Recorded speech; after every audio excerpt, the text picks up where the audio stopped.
Hello everyone. In this video, we will learn some important genetic terms or terminologies. Why I'm making this video is the chapter contains many terms which are very confusing. So if you have to understand the concept of the genetics, it's very important to understand these terms first. Only then you will be able to analyze or understand the concepts or laws of the genetics in a very easy way. So quickly we shall start the terms. First one is phenotype. So phenotype, it is the physical appearance of an individual. So simply the external appearance, whatever is seen, so that is called as the phenotype. Then genotype.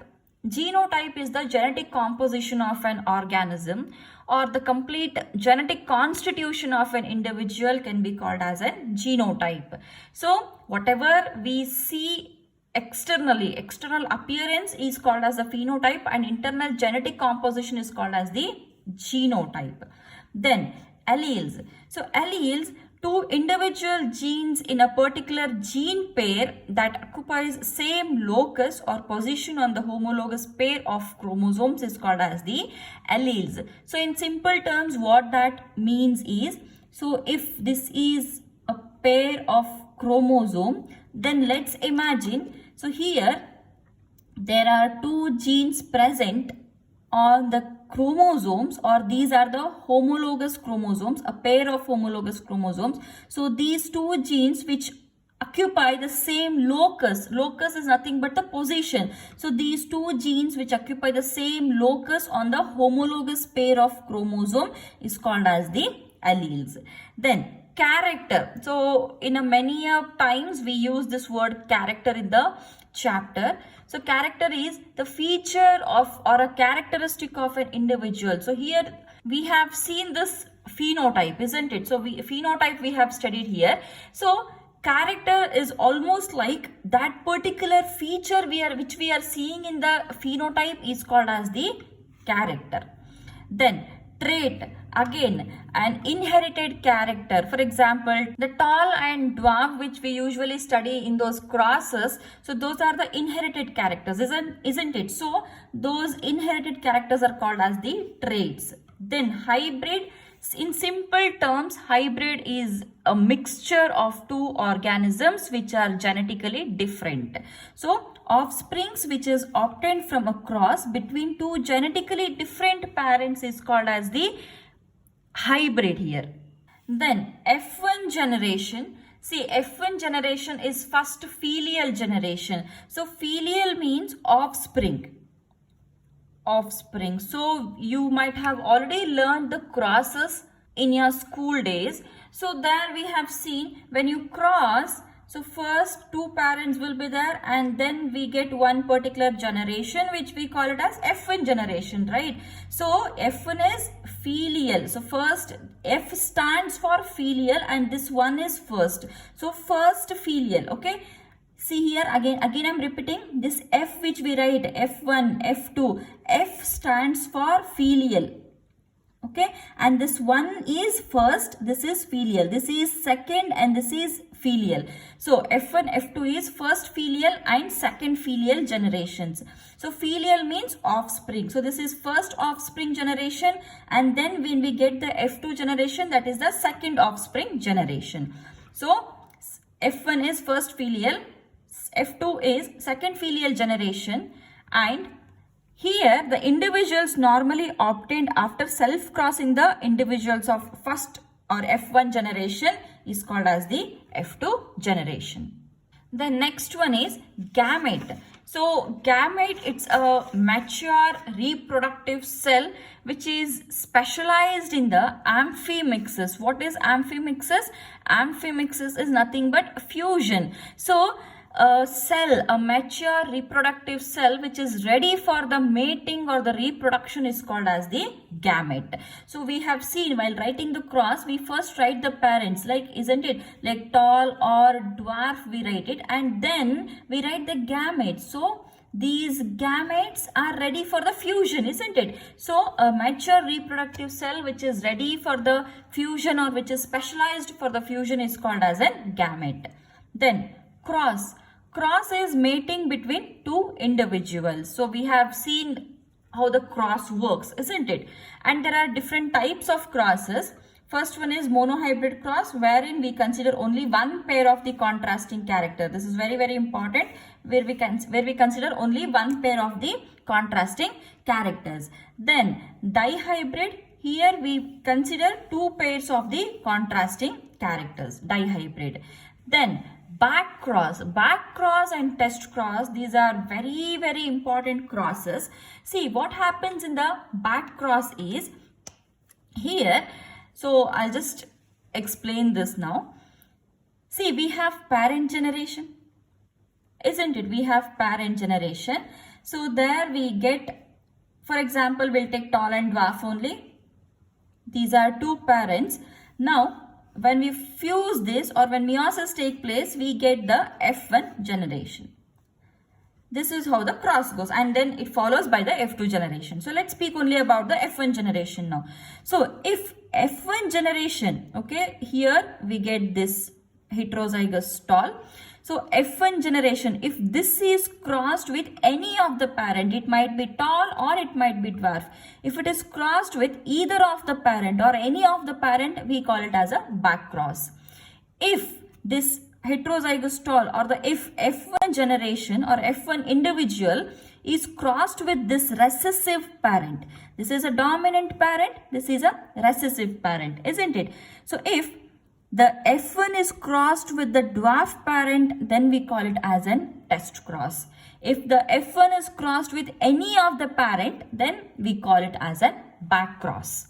So test cross is a type of the back cross only.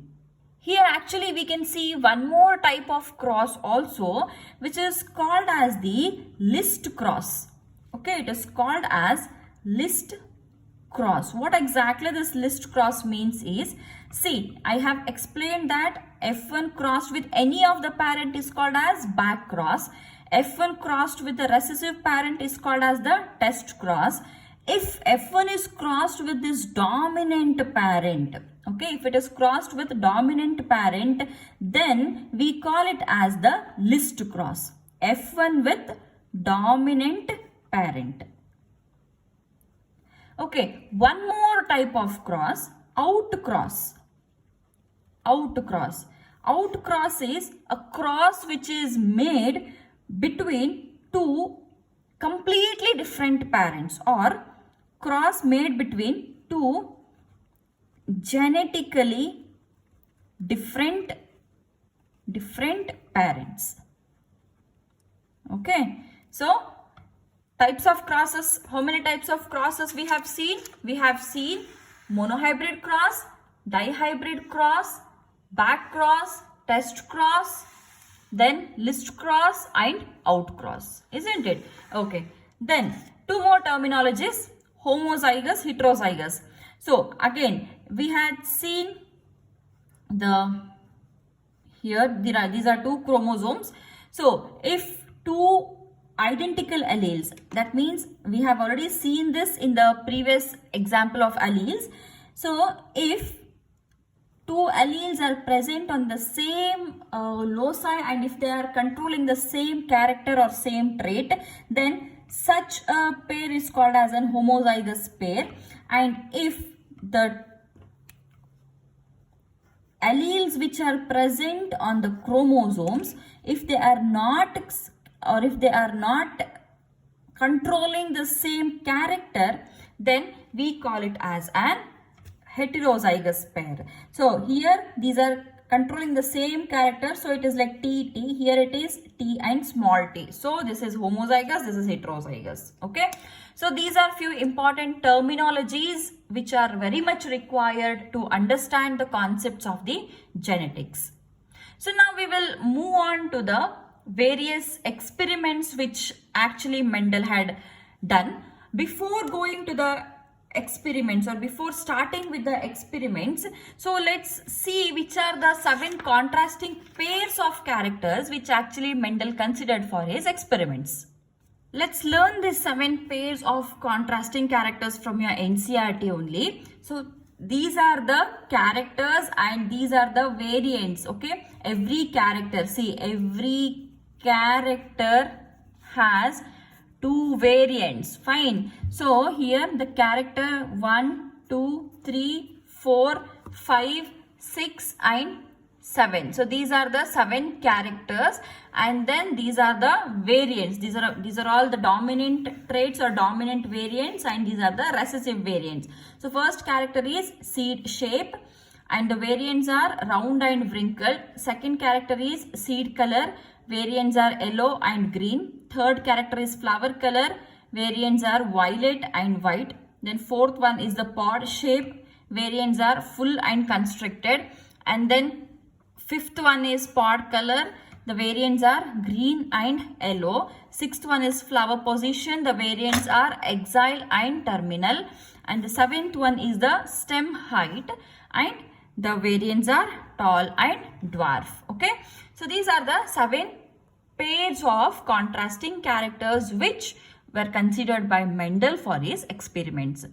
So next we will see which were the principles or laws which were given by the Mendel. So here firstly we will learn it in the form of the principles only. So Mendel had proposed 4 principles actually, and the first one is principle of unit of character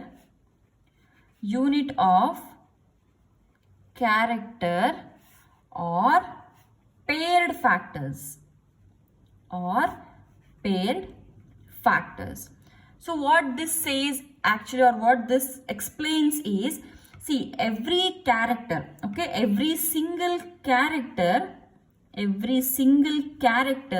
is controlled by a pair of factors. So what Mendel tried to say is, Mendel actually called the genes as the factors at that time. We have seen it in our previous videos. So this is the reason why people could not understand what actually Mendel was trying to tell, isn't it? Because he called genes as the factors there. So every character is controlled by 2 genes, a unit of a character or paired factors. So he said that the unit of character is also the same, paired factors means also the same. Okay, so every character is controlled by 2 factors or 2 genes here. This is the first principle. And the second principle is the principle of dominance. Later on, this principle came up to a status of law, and we call it as law of dominance. Okay, law of dominance. So what does law of dominance says? We have 2 genes or 2 alleles in a pair or in a character, and among those 2, one is recessive and one is dominant. Okay, the one which is expressed is called as the dominant. Then third one, it is principle of segregation, and this principle of segregation as well as principle of independent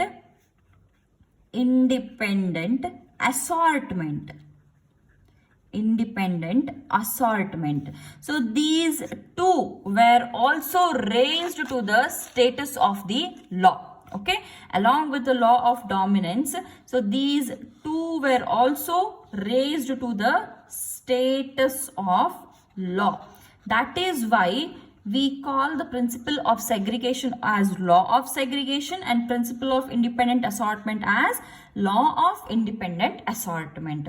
But however, these 2 laws, okay, these 2 laws we will be studying in detail with the help of the crosses, that is monohybrid cross for the principle of segregation, dihybrid cross for the principle of independent assortment. So in the next video, we will take up these 2 crosses or these 2 laws. Thank you.